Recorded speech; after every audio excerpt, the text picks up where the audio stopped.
I'm Mr. Reckless Abandoned Lazarus Black. And I am the deranged behemoth Ryan Mantis. And together, we are the Black Society. And you, my friends, are watching Hashtag Truth with Scott Larson. Roll it. Watch it all fall down around you now. Was it ever really worth it? Having your kingdom crumble to the ground because you never had the courage. Stand up, stand up, stand up, stand up, stand up.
Hello, everybody, and welcome to Hashtag Truth.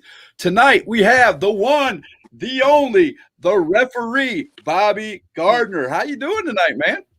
Hey, man, Todd, appreciate it, man. I'm doing good. Appreciate you having me on, man.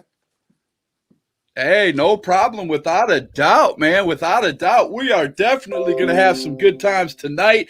It's very few and far between that I have a referee on Hashtag Truth. I've had a few, but it's always a good time. So tell me, Bobby, how long have you been reffing in our great sport?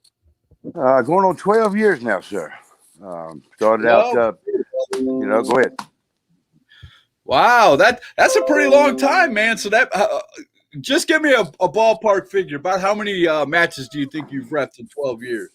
Well, man, probably I'd say around maybe close to 500. Wow, that is a lot of matches, and that is cool, man. Is there one that sticks out in your mind?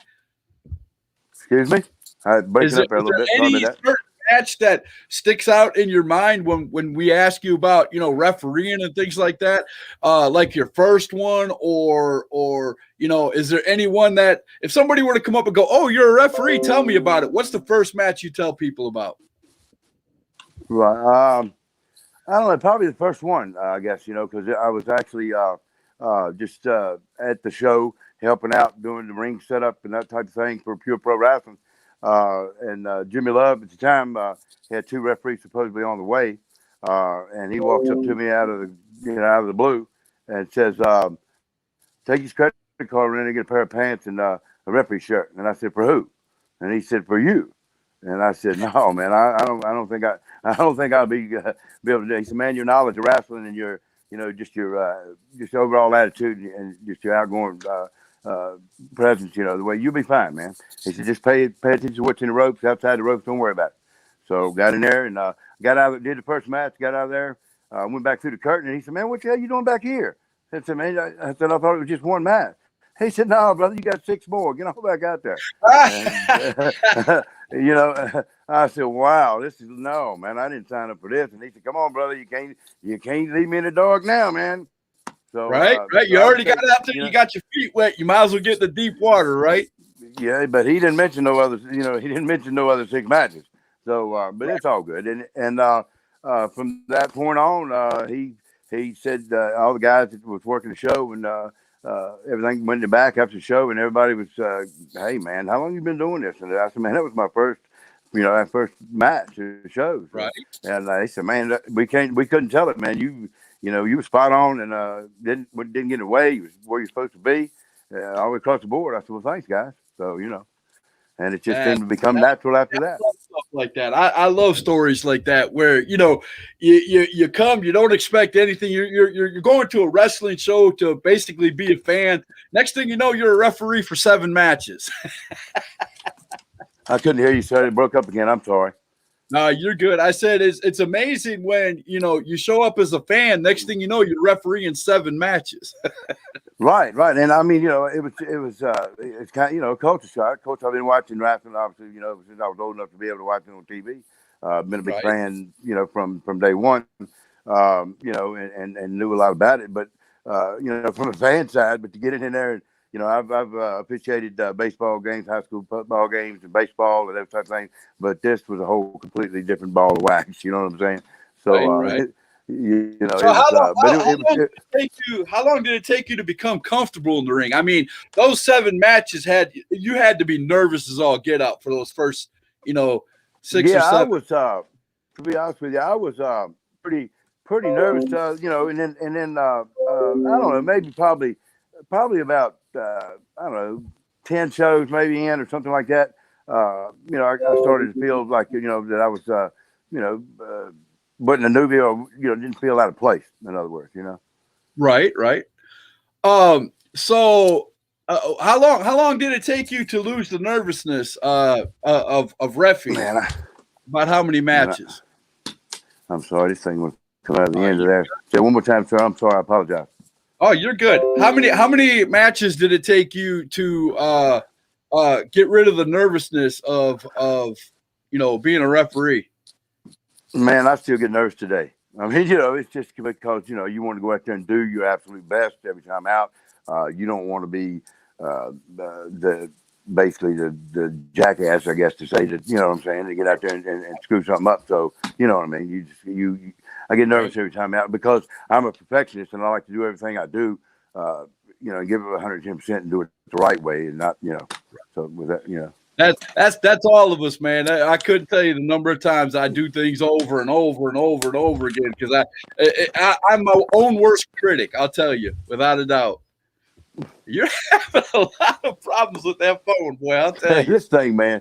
I don't know why in the world it's doing it. I got a great signal here, man, and I don't know what's going on. But I can't. You keep going in and out on me. But that's okay. I'm sorry. I apologize. Just leave it there, no matter what. As long as can you hear me? Can you hear me? Yeah, I'm not sure. Can you hear what I'm saying? Absolutely. Now I can. Okay. Well, as long as you can hear me, if you lose signal and you don't see me, as long as you can hear me, let's keep it going. Because I can see and hear you perfectly fine. Can you hear me? I can hear you and see you perfectly fine. You're moving the hear phone me, all sir? around. Yes, sir. I can hear you just fine. I'm just wondering why it's I don't know why it's going out, but as long as doing you can hear me, let's keep it going because I can hear you just fine.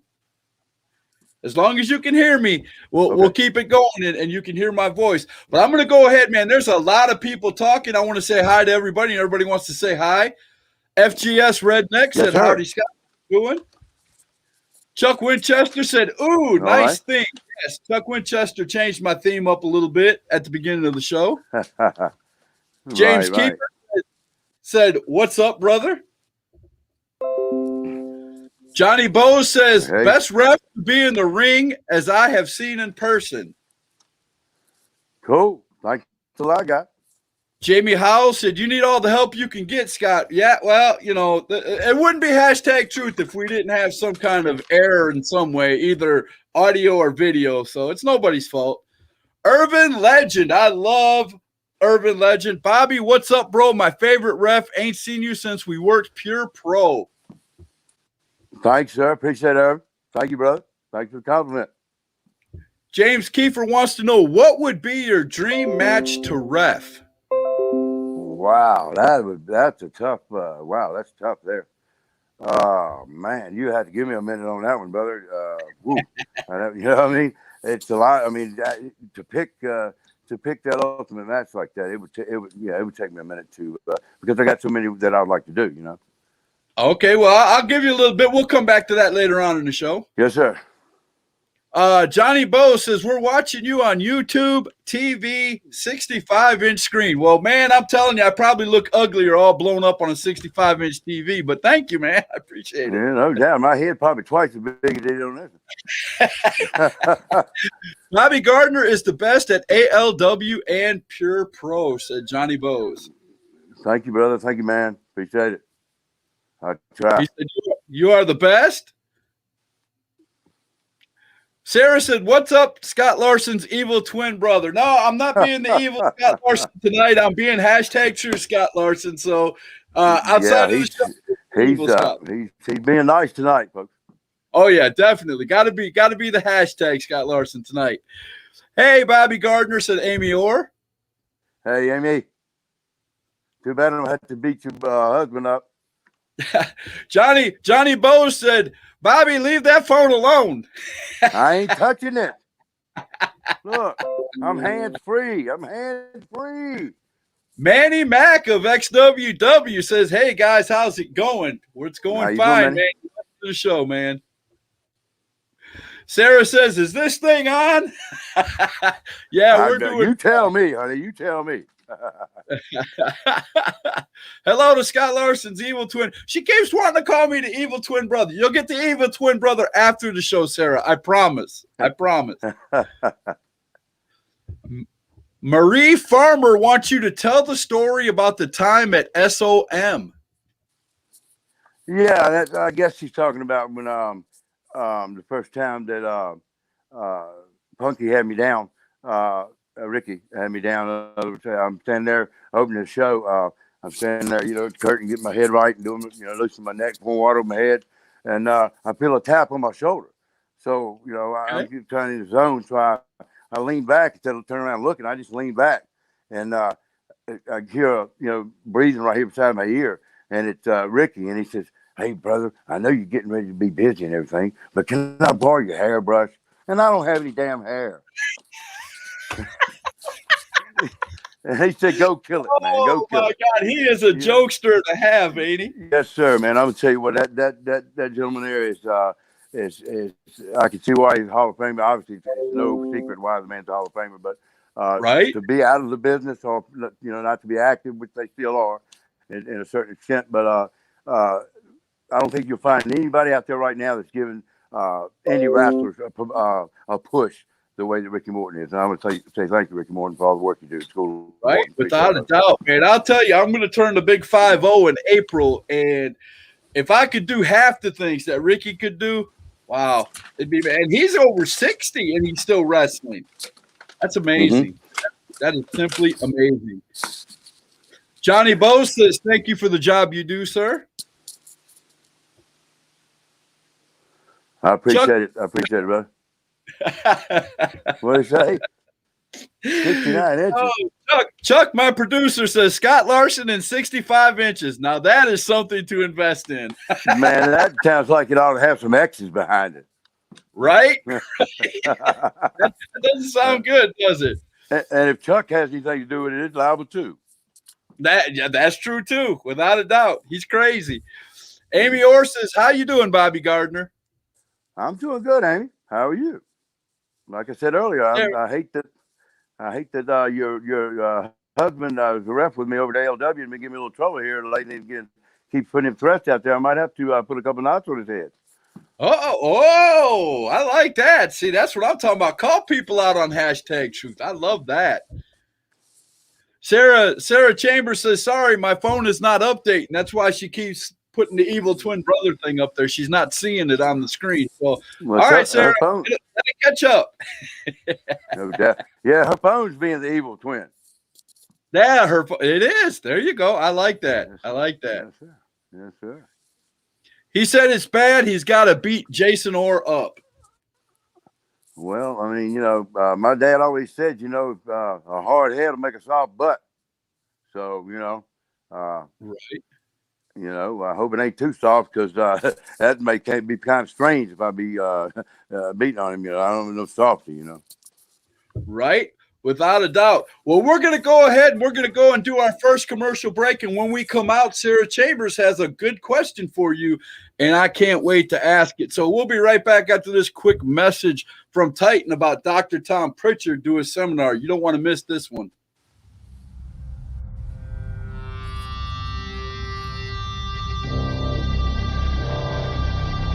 When I see you, you're gonna know that you're a man wanted dead or alive, cause that is what I'm coming after.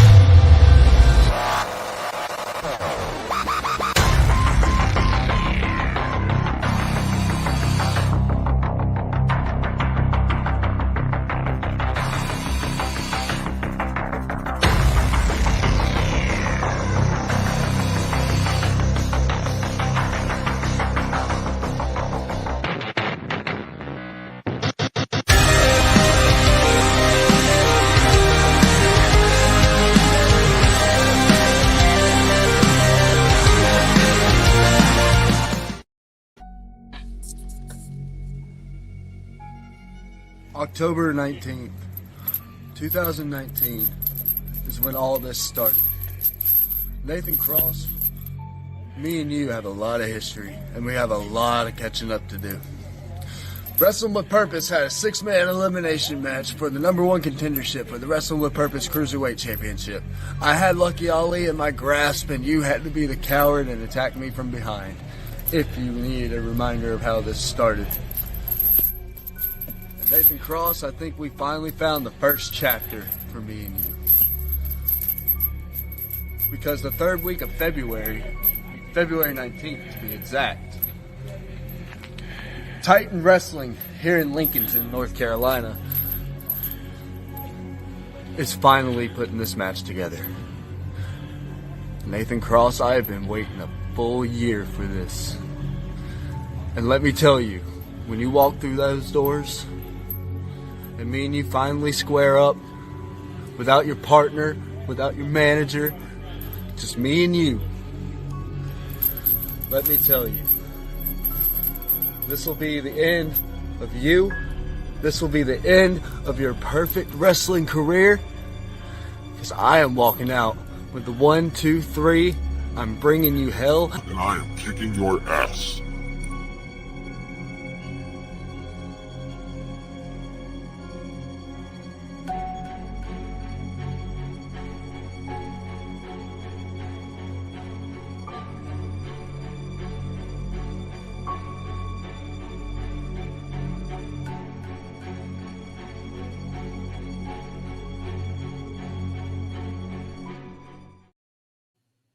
There you go. Titan Wrestling Southside's having a show on the 19th of February. You don't want to miss it.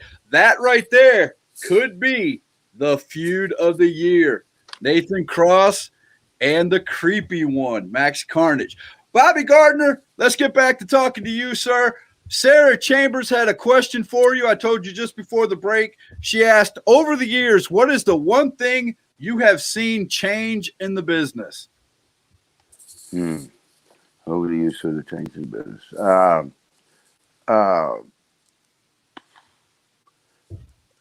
Loyalty to the business, I think, for us. I mean, guys, coming and when I first come in, guys seemed like they was, more interested in doing whatever they had to do to get the job done or whatever they had to do. Whatever they was asked to do, there was no crybaby, there was no nothing about, well, I put this and no. You're here to, you don't go to your job on the street or whatever, shoot or whatever, and tell them what to do. So don't come here trying to tell, you know what I'm saying? So just, right. I think now some of the other younger talent is coming in and saying, well, and they don't understand the philosophy behind putting somebody over. When asked to put somebody over, they seem like they shouldn't, be a part of it or something. They want to all go over. It seems that, and it's not everybody, but a lot of them seem like they all want to go over. It's quite a high number of them, Nobody wants to lose. Chuck No. has a question for you. Now, this is a I mean, it's go ahead. Chuck says, "What is the best advice that you uh, have been given from a ref that you look up to, and why do you look up to this person?" oh man, why wouldn't I look up to Tommy Young? I mean, the best, in my opinion, the best referee to ever put a zebra shirt on.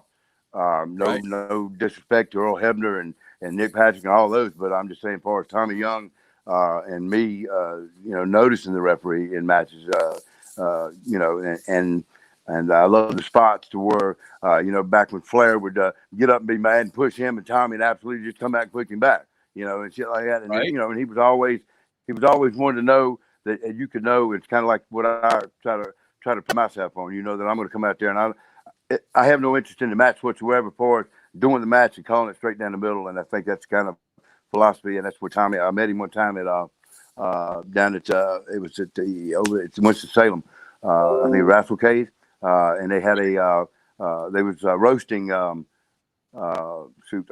Cornette that night, and Oh, was in there, and I talked to Tommy and got some advice from him, and he said always just get in there and do your job. Don't worry about whatever else happens. As long as you do your job, you count to 3. If they don't kick, they don't do whatever. You at the end of the day, you can say you've done your job. And treat one just like you treat the other, whether it's face, heel, whatever. Regardless, Right. call it down the middle each and every match, and then don't never stop your count, or don't never become one-sided because you lose your integrity as a referee. right, without a doubt. Now, have you ever like sometimes people know about the fourth wall, so I can ask this question. A lot of times the referee has to be told about the ending of a match. And have you ever botched an ending, like you were supposed to be somewhere but you forgot, or something just happened and you couldn't be there? Man, I'm sorry, man. He broke up so bad I couldn't hear you, sir. I don't know what's wrong with this thing, man. You're good. I hear you now. Okay. Has there ever been a match where you were supposed to, you knew the ending, you were supposed to go down to do the 1, 2, 3, and you weren't able to get there for some reason? Have you ever messed up like that? I have messed up like that early on in refereeing, but it was nothing that that didn't really, the fans really didn't notice. I mean, we knew obviously, but a match here that happened for Pure Pro, the champion, the current champion. I'm not going to name any names, but the champion was Right. down, and the guy had just hit him with a spine buster. And when he hit him with a spine buster, when he went down, I noticed his head when he hit the mat, he kind of lowered back, hit first, and his shoulders, and it snapped his head back. So I'm thinking, and I looked at his eyes going down, to do the count, and I'm right there. I'm one of those refs that gets right beside your ear. I think a lot of guys have told me, hey, the other refs have seemed like they're off a little bit, get out of position. I like to get right there and look where I can see your face at the same time I'm counting, and your shoulders, and count beside your ear. That way, if you're out or whatever, you can still feel that right there beside your head. You know what I'm saying? Right. So, right. But I knew he was out. So coming down, and I don't know whether it was the Lord or what, because I've had shoulder trouble. I'm retired United States Army paratrooper. So, jumping out of planes and stuff over the years. But anyway, when I went 1, 2, and I went to come down and I winded up, and when I went to come down, my shoulder popped out of joint. Oh, and it saved, the particular champion at that time. And if it hadn't, he would have never kicked, and he would have lost his strap. Right. Just due to being, the move didn't exactly, the guy didn't hit the move exactly right, and it Right. snapped his head back, and he was just kind of, he was in a fog, and He was out of it. He was. I popped up, I got on the turnbuckle, put pressure down on my shoulder, popped my shoulder back in, went out, got him up. He was working. I went over to the guys and said, "Look, man, go on and work back into what you're supposed to do." And they went back into what you're supposed to do, and then bam, 1, 2, 3, and he kept the belt. I love stories like that. That is so cool, man.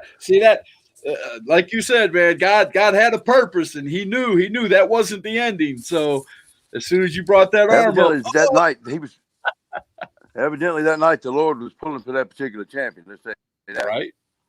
Right, without a doubt. Marie, from when we were talking earlier, what was different? She said They got to be there and put in the work. Absolutely. I mean, you got a lot of guys that doesn't realize the concept of getting there early when when you first come into the business, or paying the dues. I'm talking about setting the ring up, breaking it down, staying. Get there early, set the ring up, get in there, train, get a little work in, and it benefits you as a worker just as much as it benefits me as a ref. Get in there, setting up the ring. I on most shows for Pure Pro, but matter of fact, all shows for Pure Pro, like I said, I started on the ring crew. And then he happened to need me as the ref that night. And ever since then, I've been setting his ring, Jimmy Love's rings up.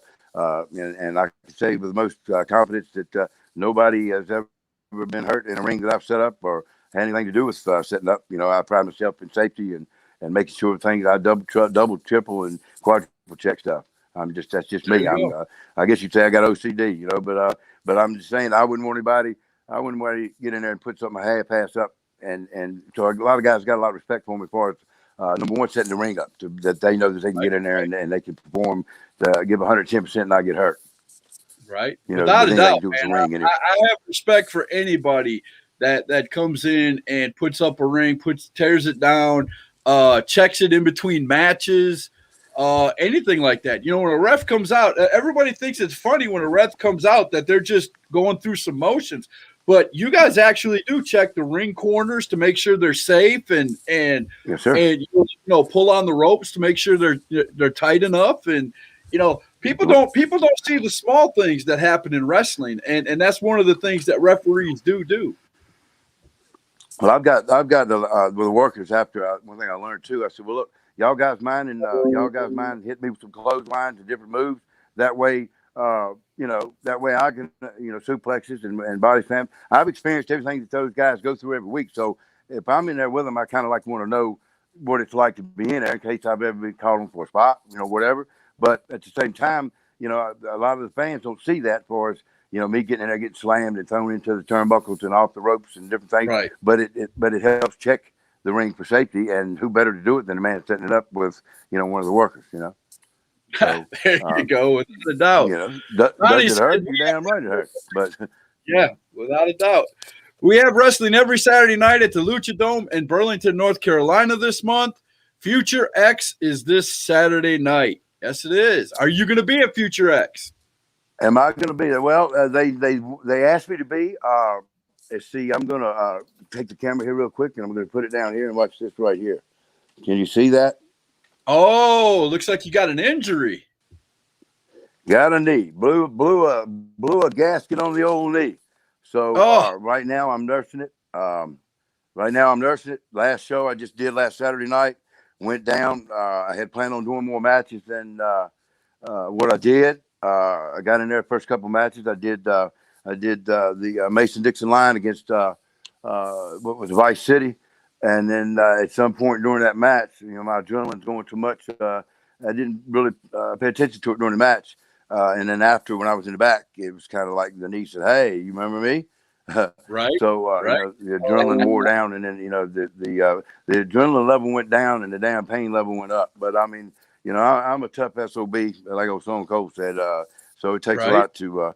I'm dedicated to do what I got to do now. Like my girlfriend said before, she didn't get to go with me on this last trip. She said, "Now don't make me rough you up when you get back home. We're getting down there doing, when you feel it tweak, you stop." So I guess I might have been scared about it and all. But I know she loves me, cares about me, and just wants the best. But I'm hoping. My wife's the surgeon told me that got MRI in the morning at 9:00. Yeah. So once I find that out again, all the damage it's done.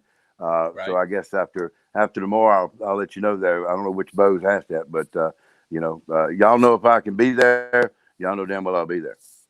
Right, without a doubt. Yeah, I've got a bad leg too, and my wife, is always constantly checking, and she gets mad at me if I do more than I should. And so I understand that, man. Nothing wrong with the significant other being concerned, man. Nothing wrong at all. Yeah, man, I'm telling you, it's like, she's out there in the crowd, and then, things go on, things go down and go south and stuff. But she's ready to come up out of that seat, and whoever, if they powder out of the ring and get close to her, she's liable to, what I'm saying? I'm saying, daggone, you calm down now, hold on here now.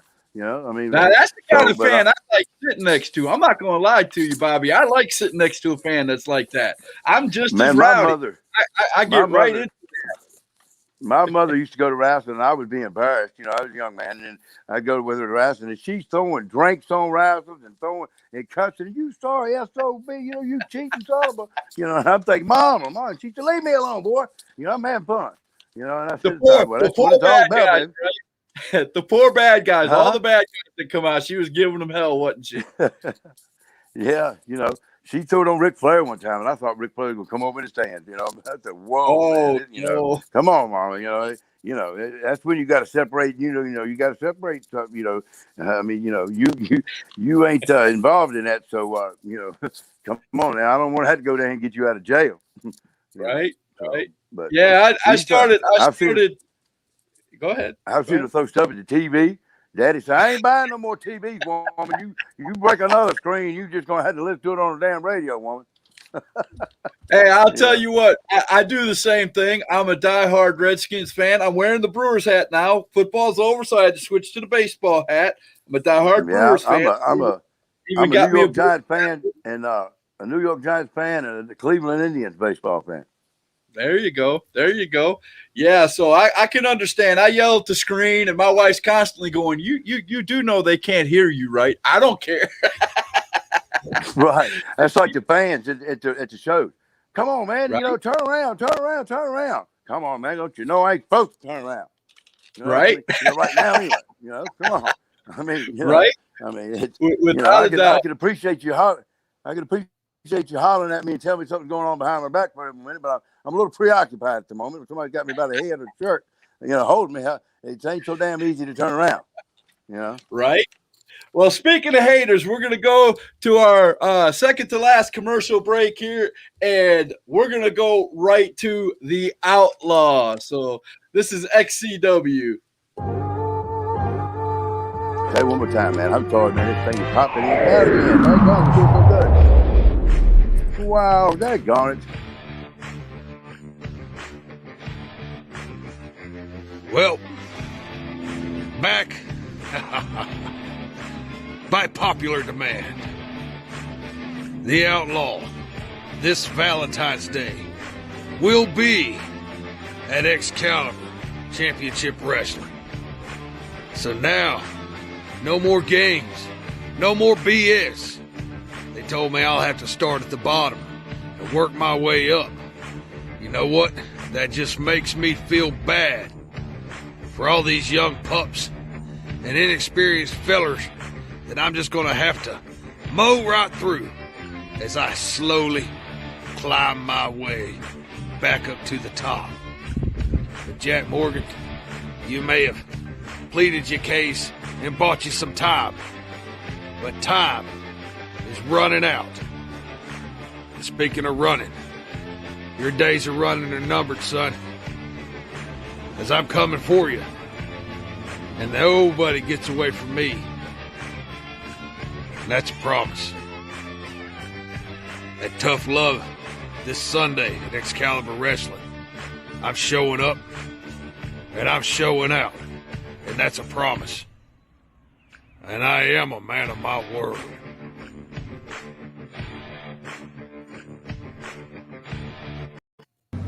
I love it when a plan comes together.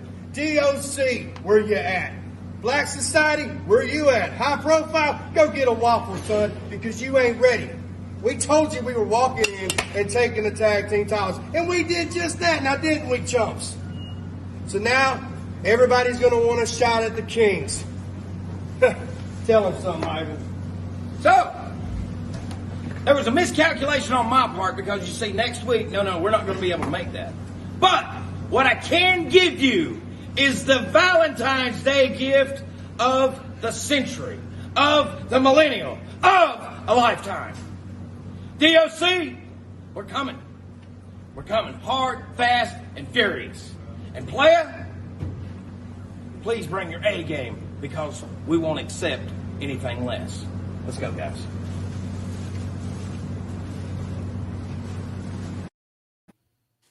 There you go, XCW, Tough Love this Sunday night out there at Center Arena. It's going to be a good show.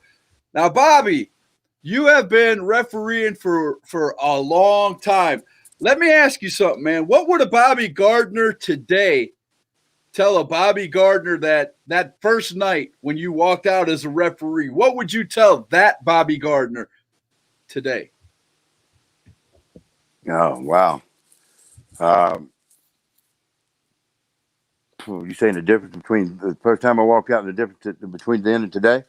Yep. Um, Again, more knowledge, more, I guess you would say, more confidence in myself, more, um, understanding by listening and not, like 'cause my dad used to tell me, boy, if you're always talking, you can't never hear nothing. You know what I'm saying? So you just listen to what, and the guys that's telling you this, obviously they're telling you this just to make the product better. So, a lot of people can't take constructive criticism. You know what I'm saying? They take it as a personal attack and they want to get mad and this, that, and the other. Man, tell me what I did wrong. If I did something wrong, what I can do to get better. Because, ultimately, if I get better, the match is going to look better, the show's going to look better. And then, of course, the ultimate product gets better. And then that's what it should be all about anyway, because, the better product with the fans. And it's just, I've got a better understanding of how the whole ball of wax comes together. You understand? I mean, I kind of had a good idea back, when I first started. But, and then just the loyalty of the people that I've refereed for. They've seen my loyalty and my willingness to learn and my willingness to do whatever's asked of me, regardless of whether it would be sell a hot dog or a ticket or put the ring together or tear it down or referee the match or whatever, or take a chair shot to the head or get my face rubbed in a cage or in one case in Pelham one time, Ivan Ali, I think he's about 6'6", 260, went to super kick a particular gentleman. He moved out of the way, and the gentleman was supposed to let go of me. He wasn't supposed to have a hold to me. Well, when he moved, he had me by the shirt. Guess what he did? Pull me into the super kick, and I have 3 teeth missing to this day because of that super kick. Wow. You literally I took thought a it broke my jaw. to I'm telling I thought it broke my jaw for real.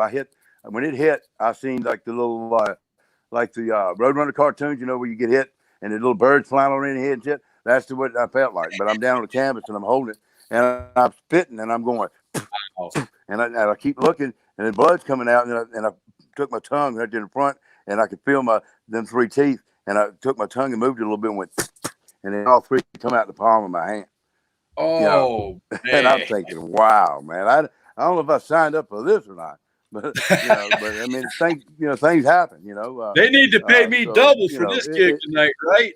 Yeah, can I get triple and a hot Right. dog And the hot dog and handshake. Yeah, you keep the damn handshake. But no, I've got busted open. Here I got multiple staple scars, stitches above my eye. I've had my fingers broke, my ribs broke. You name it. I've been, different things happen. So you've always been a referee. Have you ever during your career thought about becoming a wrestler? I'm sorry, Scott. One more time, buddy. Let me see if I can get you to come in. Good. I don't. You've always been a referee throughout your whole career. Has there ever been a time when you thought of becoming a wrestler? Have I ever thought about becoming a wrestler?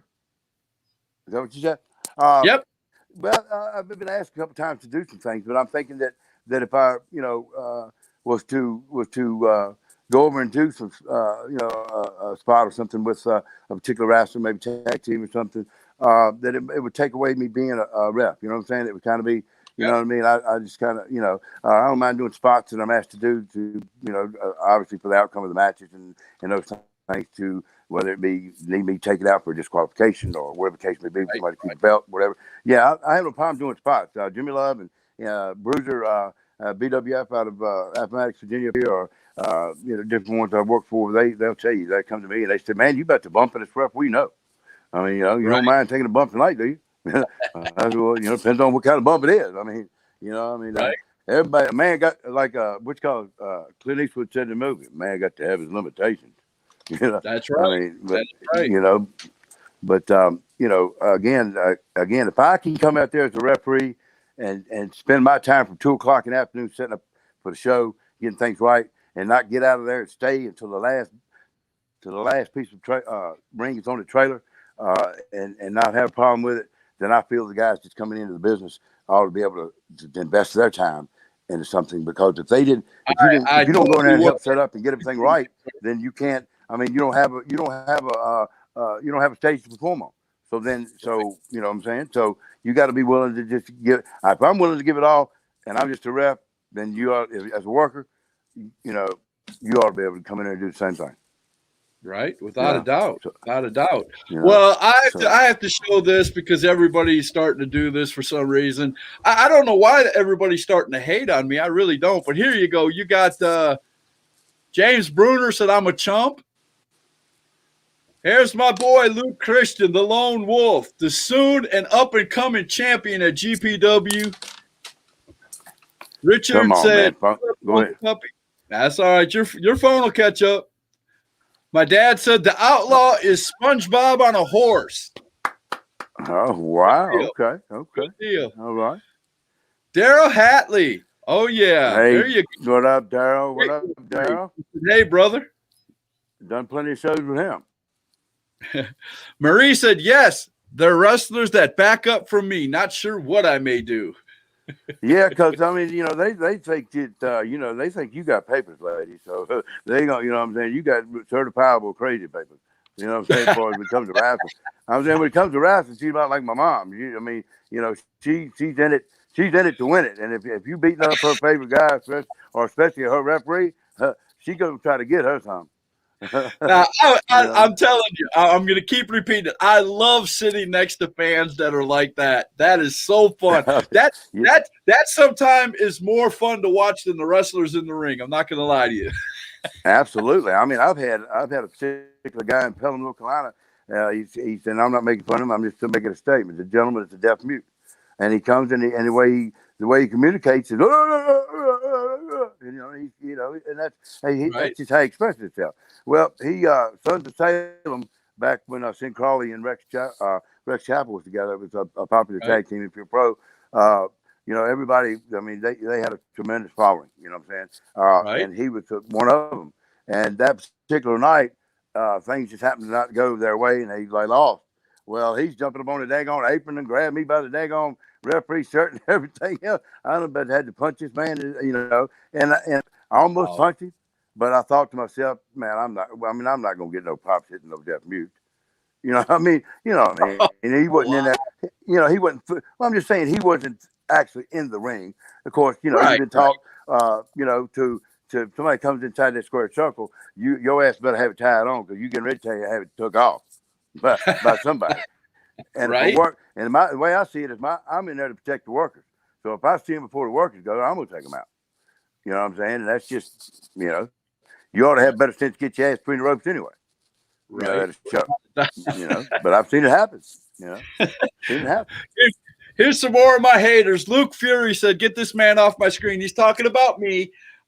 Luke Fury, that's okay. GPW has a participation award. That you are the man for the participation award. You will get one. Don't worry. Outlaw said, shut up, puppy, and learn something. He's talking about my wrestler. He ain't going nowhere. I ain't worried about him. All right. Johnny said the other refs could learn from Bobby if they would just listen to the man. There you go. You got absolutely. Absolutely. I've got some now that I work with that I'm the senior referee at a couple of different promotions. And instead of listening, it's always, I'm sorry. When I go to them and, why'd you do this? Or how come you done that? Or whatever. And I think you ought to try to work on this or whatever. Again, I told him when I went to work here and I got him in a meeting. Look, I'm no better than you. I'm a man, and you're, you know, man or woman, whatever you are, at section referee. But they wouldn't have put me in this position if they didn't trust my, you know, judgment and knowledge and things. So obviously, if they thought you was, you know, in a position to be in a teachable spot, then they would have put you here. So just listen to what I got to say. I'm not trying to be involved. I'm not trying to disrespect you. Right. I'm not talking down to you. I'm just trying to let you know what you could do to be a little bit better in that particular situation. Because, you know, we all make mistakes. We're all human beings. But again, if you, like my dad said, if you can just keep your mouth shut long enough to listen and put one finger in one ear if you got to, and let that way you just don't run straight through. You know what I mean? and show me that you learned something. I'll tell you what. I know my dad's watching, and I know he'll get a kick out of this. I'm the same way. I talk. Sometimes I don't listen. I'll admit it. And my dad has a saying. He always tells everybody, Scott could talk the ears off a brass mule. I hear you, man. I'm going to tell you what. My dad used to tell my brother, boy, you could out-talk an auctioneer, boy. There you go. That's talking there, boy. There you go. That's what I'm saying. Without a doubt, man. Rick Walters says, hey, ref. Rain says hi. Bro, what? He said, hey. Okay. Hey, Ray, what's up? Okay. Man, that's out of the blue. Wow. Yeah. Johnny Bose says, Scott, you need to come sit with the Bose family. We are the VIPs at ALW. Now, correct me if I'm wrong, Johnny, but I was at an ALW show, I think about a little over a month ago. It was when the NAV was there. New Age Villains were there. And of course, I Am Righteous was there too. He came out and started out with a promo. Now, correct me if I'm wrong, Johnny. During that show, were you guys sitting in the front row all wearing blue T-shirts? If that was you, let me know, because I think I've seen you guys. I haven't met you. That would be them, and I'm gonna tell you what. They're another one of the fans that they will give you just as much hell as you giving them if you're a heel. They were. They were giving I Am Righteous and I'm gonna tell you what, kinds of grief up there, boy. It was great. It was good. Man, they almost ready to come out there and shit. They look like a damn tag team themselves over there. They ready to jump. You know what I mean? They talking smack. They get most heels. They get most heels in their feelings, and they're supposed to be the other way around. There you go. And Johnny says, yes, that was us. Yeah, but that's just all having fun. Right? My dad has a question for you. I like this. What do you think about the lady refs? I like the women refs. I like that. I just, not taking anything away from the opposite sex. They do a great job, just as good a job as us males do. And they deserve a spot in the sport just as good as anybody else if they're qualified and trained well enough to do the job. I got no problem with it. I mean, I back it. Right. We got MJ McCartney over there. You referee out there with MJ, correct? Yes. I love MJ. I had her on Hashtag Truth about a couple months ago, and she was terrific. I love talking to her. So right, I watched that. She did a good job. She just got times that I think she just lets the MJ's biggest problem is she comes to fans. She gets in there and she's watching the match and watching it going, and then she forgets what she's in there for, because she's such a fan of it, which is cool. But I mean, hey, MJ, tell him she got the hereafter disease, my dad calls it. You go you go someplace and you forgot what you came after. I mean, come on, man. You can't let the man stand over and hit him in the corner and you ain't counting him out. He done punched him in the face with a closed fist 20 times and you ain't even corrected him yet. Come on. Yeah, I've done that a lot. I'll call it to the ref. Hey, ref, the guy's hitting with a closed fist, and finally he'll step in there and start giving him the blackout. You might have to give your phone the 3 count here in a second. There you are. You back, boy. Oh, you are good, man. You are good. Wow, somebody body slammed my phone. We didn't have some fun like this. Are you there, Bobby? Yes, sir. Yeah, I'm here, buddy. Okay, we are good to go. Yeah, you can hear me. As long as you can hear me, I'm good. Oh yeah, we are good. Yolanda said, "My husband says I have to talk to a wall if I've got to have a." Huh? My husband says I have to talk to a wall if I got a conversation. What in the world? So she must be talking to a wall. I don't know. Oh, when she talks to her husband, she must be talking to a wall. Oh, I got you. Now I got it. Okay. He's hard-headed. I guess he's hard-headed or whatever. Yeah, I got you. I mean, that's best I can figure. Right? Johnny says, we love NAV and I Am Righteous. So do I. Yeah, So do I. during that promo a while ago, I can't believe that I Am Righteous got a date mixed up. Come on, Righteous, tighten up. They are the new ALW Tag Team Champs. No, yes, actually, they are. Actually, he didn't get the dates mixed up. What he said was they couldn't make it for the show that was that Friday. Right. It was going to be Valentine's Day when his team was going to show up. Yeah, I was scheduled to do that match that they won the belts last weekend at ALW, but again, I just thought it'd be in my best interest in in the longevity of things to just go ahead and let the other refs handle that because my knee was pretty wrenched at that point. There you go. Well, we're going to take our last commercial break right here. We're going to hear from XWW, and then when we come out of that break, we're going to Matt Burns has something he wanted to tell you, and then right after that, we're going to find out where we can find Bobby Gardner and where he's going to be at in the near future if his leg heals up. And I hope and pray that leg does heal up. But we'll be right back after this quick word from XWW. You and I have the courage to say to our enemies, there is a price we will not pay, there is a point beyond which they must not advance. Winston Churchill said the destiny of man is not measured by material computations. When great forces are on the move in the world, we learn their spirits, not animals. He said there's something going on in time and space and beyond time and space, which, whether we like it or not, spells duty. You and I have a rendezvous with destiny. We'll preserve for our children this, the last best hope of man on earth, or we'll sentence them to take the last step into 1,000 years of darkness.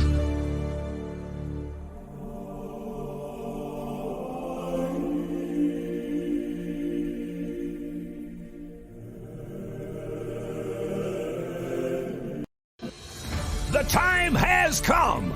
Innovation required. Violence expected. Pro Wrestling returns to the Carolinas, airing every other Friday night at 12 midnight. Begins March 5th, 2021. Available on channels 9, 19, 15, 190, 191, 192, depending on your county. Extreme World Wrestling.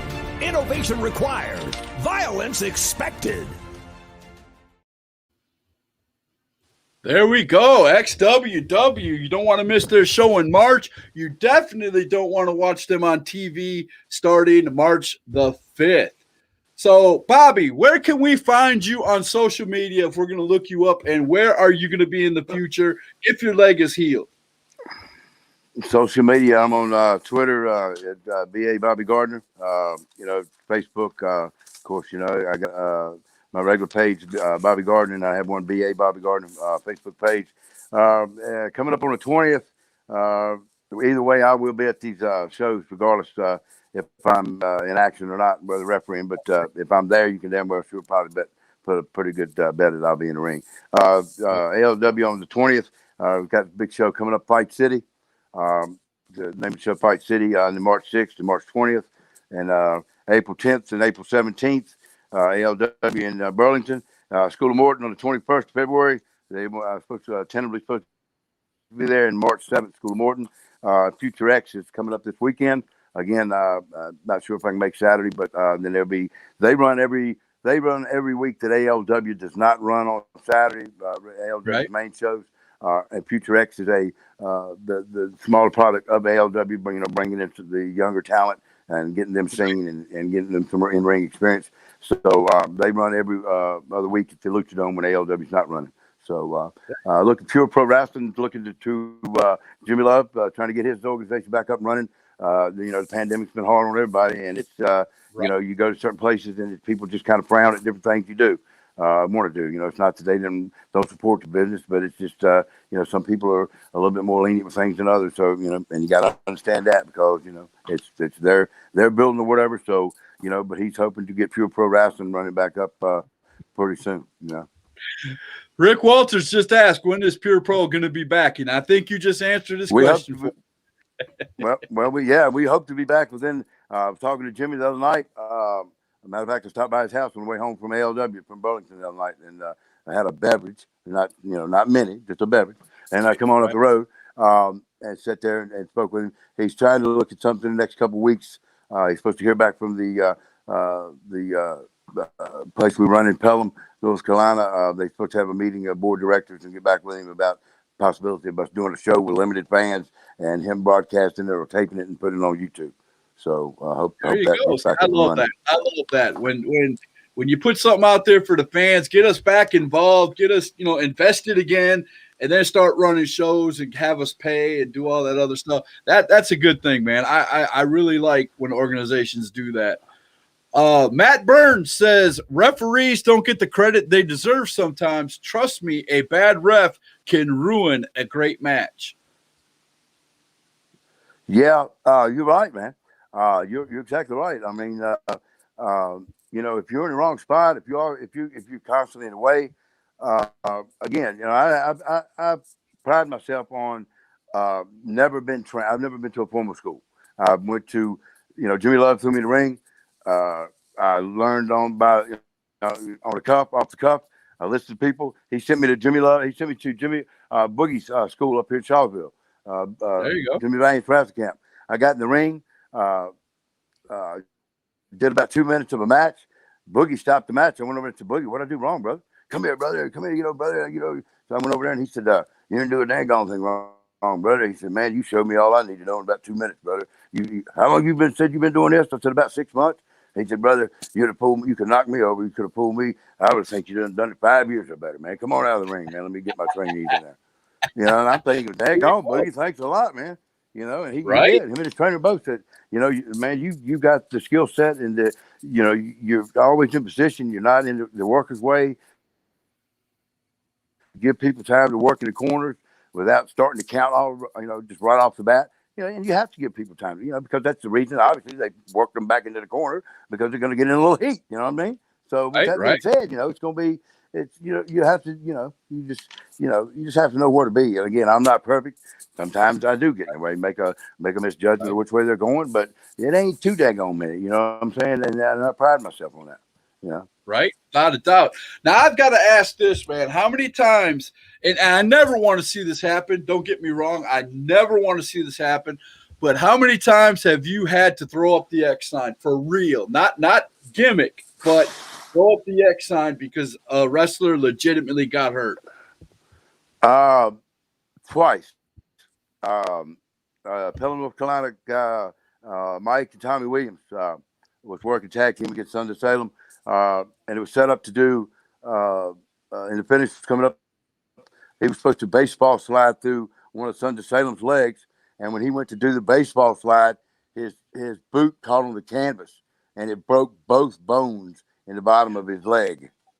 And I'm talking about, you could hear pop, pop, and I said, oh my God, and I'm a combat medic. I'm a, retired registered nurse. And, I've seen some pretty gruesome things, but it didn't really get disfigured. It just, because of the way the wrestling boot comes it was a clean break. Right. So, it did.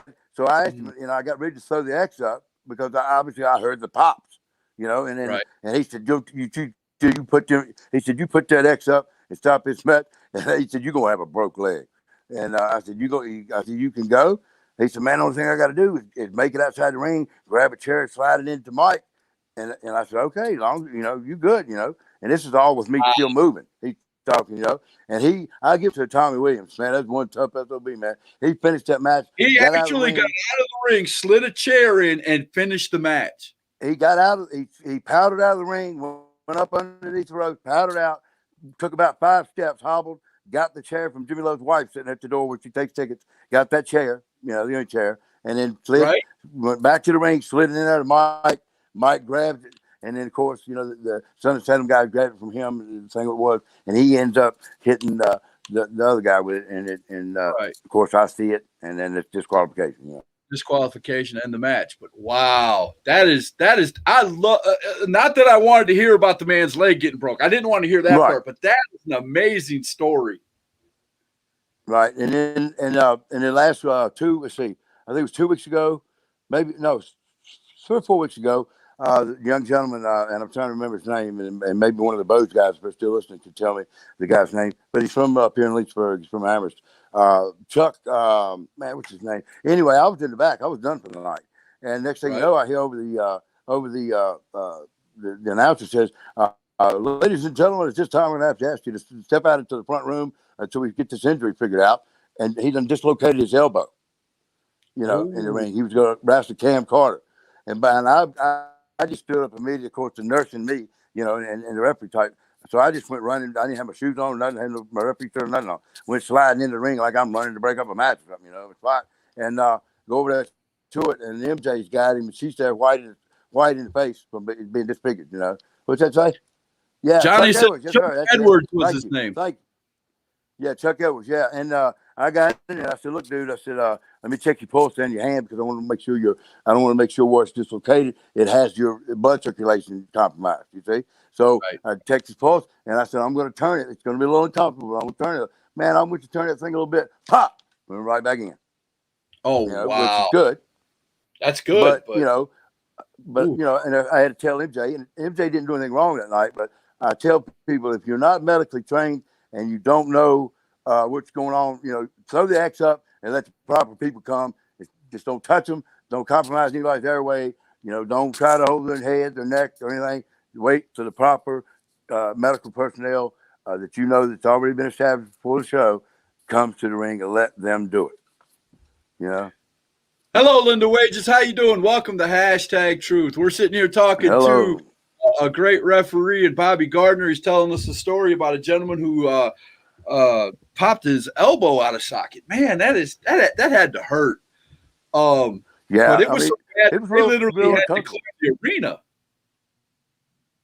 Yeah, he's supposed to be coming back. I asked him here. I hit him up on Messenger last week. Actually, he was coming after the show, and he said unfortunately he was going to miss this one. The last one we had. He said he'll be back for the next one. So he said he's been back in. He's been trying to do the rehab thing and physical therapy, and he assured me that he's getting ready to be back, and he's going to take his spot back where he was. That's what he told me. He said, so you tell the guys there this weekend, anybody that I've been battling, that I'm coming back and taking names and kicking, what. Right. I love that. I love to hear that when somebody injures themselves and does the training, does the work to get back to us fans. That is what I love to hear. That's what makes me a fan of professional wrestling, is when anybody, whether it's a ref, whether it's a worker or anybody, if anybody gets injured and they do the training and they come back to give us a great show. I don't care if you're ring crew. I don't care if you're the person that sells tickets at the door and you get injured. If you work your way back to us, we love people like you. I'm telling you. That's I'm going to tell you right now, #Truth. Thank you for what you do, everybody. Yeah, absolutely, because without you putting in the work to get back, the rehab, all the work that you don't see behind the scenes of them, lifting or whatever they got to do to rehab that injury to get back. A lot of you fans don't see all that stuff them guys go through, man. And I'm gonna tell you what, at times it can be pretty painful and pretty daggone antagonizing. You know what I'm saying? As far as being a lot of agony just to work through that pain to get back to perform for you guys. Right. Well, before we take off out of here, man, Linda wants me to not Linda, I'm sorry, Marie. Everybody's talking over here, so I'm getting the names kind of mixed up. Marie wants you to tell him about Brian Pillman Jr. Oh my gosh, man! That we've done it doing for Jillian Stratford. We've done it to show. He was working. It was Brian Pillman Jr. and Larry Zabisco's son was working, and they worked up on. They were sitting on top of the rope, and what he was going to do was trying to work up on his shoulders, and he was going to take it and basically do pull him back in, the ring with pull him back with his head between his legs off the rope. Right. And when he got up on top of him, the guy Brian Pillman Jr. with Zabisco's weight across his shoulders, lost his balance, fell backwards, and they both splat hitting the floor. Separated Pillman's shoulder, I think, and another one. And again, I applaud these guys to finish the match with a Wow. separated shoulder, and Zabisco, he had like messed up his arm, but you would have never known that he was injured. They sucked it up, and for the sake of the match, and they got back and they worked themselves up and got back in the ring, and they, and of course they probably went ahead and took it home. But I mean, just for guys for the fans to know what these guys go through the limits that they'll put their body just to perform for you guys. That's you gotta admire that, man. They're out there trying to and I give always you your say, money's worth. as a fan, it's real easy to watch wrestling and be a critic. I'm a critic a lot, I'll admit it. But I'll say one thing, and I've always said it from the beginning. It's something else when you can go in that ring and put your life in somebody else's hands and expect them to put their life in your hands. It's not easy. Trust me, wrestling is not going in there and just throwing a few punches. They do moves that if they don't do them correctly, both the one that's doing the move and the one that's landing, you can hurt the other person. I mean, put them out for good. Absolutely. So, I mean, it could be you've seen how easy it was. Like when Owen Hart, he'd had no intention to breaking Stone Cold's neck, obviously, but you can see how just one little inch of having his head planted between his legs, and that sticking out can compress your neck, and you've seen the outcome of that. I mean, so I'm not saying nobody's out there to hurt anybody. It's not that. It's just saying, these guys go through so much training and so much. And they pride themselves on being. And that's one of the reasons why you see the veterans out there always getting on to the young kids about training. Always train. Never stop training. Never stop practicing. Never stop. Because if you do, the 1 second you take it for granted, I got this, that's the second that you're going to hurt somebody. I've heard some veterans come in and get on the young guy and say, look, man, why ain't you in there training? You come set up a ring, I can appreciate that. But the rest of them's in there training. Why aren't you in there? Well, I think I'm good on this, good on that. He said, dude, if you ever want to work me at this promotion, and you think you're gonna come up through this promotion, and you think I'm gonna give you my blessing when I come to you and tell you get your ass in there trained, you tell me you don't need none, but I know damn better, then you'll never get anywhere in this promotion, buddy. You know what I'm saying? So, and the guy said, well, damn, man, you're being hard on me. He said, no, I'm not being hard on you. I'm just telling you the damn truth. He said, I busted my ass and got in there doing the same thing I told you to get in there and do. He said, I wouldn't dare tell you to do something I've never done. So if you can't do it, then you ain't got no place here. You know what I'm saying? So without a doubt, man, I that is the truth, man. Well, Bobby, I appreciate you. Go ahead. I had Jimmy Love tell me one time after I was repping it, and I just want to say about like me knowing that I like, I know the fans obviously, like me anyway, and I'm over with the fans, and I appreciate you fans. I do the very best job I can do. But Jimmy said, it's a damn shame, and no offense to you, Bobby. He said, but it's a damn shame when my referee walks out and gets bigger pops than 3/4 of my damn workers. And he said, but that's just a testament to you because you make people feel at home. You interact with the fans going to the ring. You make everybody feel at home, and they know that you're going to get in there and do the best job that you can do and keep it across, down the middle, and they know what to expect out of me. And by that, with that being said, thank you, fans. I appreciate it, and I'll keep doing the very best I can do. Right, without a doubt, man. Well, I appreciate you coming on, Bobby. It's been a blast with listening to these stories you've been telling and answering all our questions. We appreciate it. Sometime down the line, man, I'd like to have you back on #Truth. Let's continue the stories going and talk about the good times and the old times and what's going on new. And I hope your leg gets to feeling better, brother. Thank you, sir. Again, all right in the morning. I'll post something on it when I find out on Facebook. But thank you, sir. Appreciate you. He kind of glitched. So I'm going to go ahead and I'm going to end it like this, man. Bobby Gardner, whether it be AWL, whether it be Pro Pure, anywhere else, you can't beat the job that Bobby Gardner does as a referee. And that is the #Truth. We'll see you guys tomorrow night. Y'all have a great